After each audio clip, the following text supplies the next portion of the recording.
இன்றைக்கு நீங்க எப்பேற்பட்ட சூழ்நிலைக்குள்ள சென்று கொண்டிருக்கிறீங்கன்னு தெரியாது. ஒருவேளை உங்களை சுற்றி அக்கினி இருக்கலாம், ஒருவேளை உங்களை சுற்றிலும் போராட்டங்கள் இருக்கலாம், உங்களை சுற்றிலும் பிரச்சனைகள் இருக்கலாம். ஆனால் ஒன்றுக்கு கவலைப்பட வேண்டிய அவசியம் இல்லை. காரணம், அக்கினி சூழலின் நடுவிலே நம்மோடு இருக்கிற ஆண்டவர் நம் மத்தியிலே உலாவிக் கொண்டிருக்கிறார். அவர் அக்கினி சூழலிலிருந்து காப்பாற்ற கர்த்தர் நமக்கு வல்லவராய் இருக்கிறார்.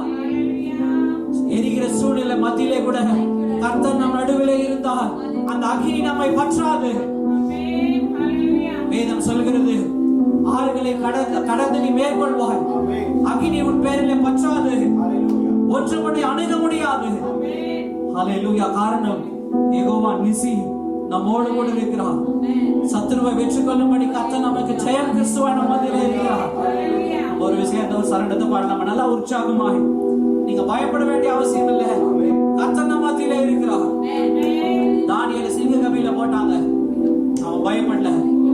சிங்கத்தின் வாய்களை கட்டின தேவன் அவரோடு கூட இருந்தார். சிங்கம் பசியாதான் இருந்தது. அது நினைச்சிருந்தா சிங்கம் ஒரே நிமிஷத்துல தானியேலை பட்சித்திருக்க முடியும். ஆனால் கர்த்தர் சிங்கத்தின் வாயை கட்டி வைத்திருந்தார். அதுக்கப்புறம் என்ன நடந்தது தெரியுமா? அந்த ராஜா அந்த போர் சேவரை தூக்கி சிங்கத்தின் கபில போட்டாங்க. அவங்க கீழே விழறதுக்கு முன்பதாகவே சிங்கங்கள் அவர்களை பட்சித்து போட்டது. ஆனால் அந்த சிங்கங்கள் தானியேலை ஒன்று பண்ண முடியல. காரணம், தானியேலின் தேவன் உண்மையான தேவன். ஹல்லேலூயா. நீங்கள் நான் ஆராதிக்கிற தேவன் ஜீவனுள்ளவர். சாத்ராக், மேஷாக், ஆபேத்நேகோ ஆராதித்த தேவன் ஜீவனுள்ளவர். நீங்கள் நான் ஆராதிக்கிற தேவன் ஜீவனுள்ளவர். ஹல்லேலூயா. ஹல்லேலூயா. கர்த்தர் பெரியவர்.